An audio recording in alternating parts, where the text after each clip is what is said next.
Results of the bank stress test will separate the weak from the strong, but are these stress tests focusing on the right thing? Are they credible enough to determine a bank stress? Joining us right now is Representative Issa, Republican of California. Good morning, Congressman. Thanks for being here this morning. Appreciate it. Well, thank you, Alexis. All right, so are we really separating the weak from the strong, or have we already created the floor by which failure is not an option? Well, we're clearly looking at the wrong things. The stress test at a time in which what we're doing is devaluing assets on the books in order to see how much more devaluing we can do and still have a entity have enough capital is essentially saying that we don't want to fix the problem we said was a problem not of the making of the banks.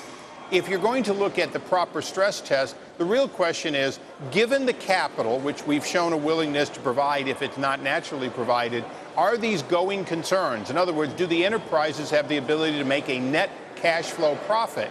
We're not asking those questions when, in fact, we know that Wells Fargo and B of A and the other entities on a going concern basis are making money. It's their one-time write-downs that are in question, and we all understand that most of those write-downs come back as the market comes back. So the government is sort of creating the only place in which they can score these banks lower in order to keep them in TARP money and keep them partially nationalized.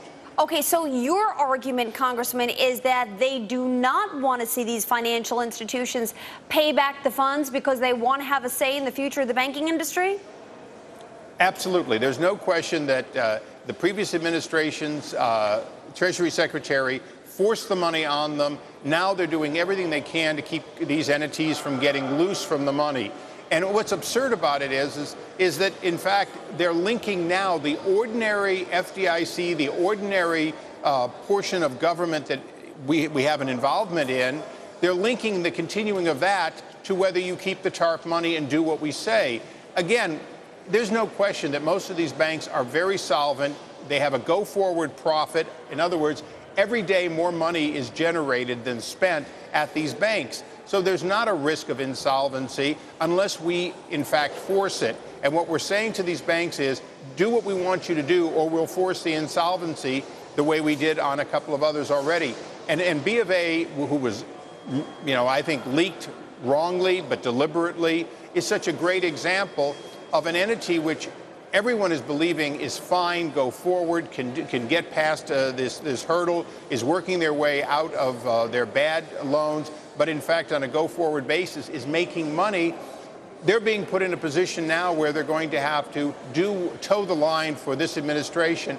And I say this administration no different than the previous administration that got them into this. So, but wait a second, Congressman. Look, a lot of people would argue that they have needed the funds, that without some of these funds, the banking system could have been in much worse condition.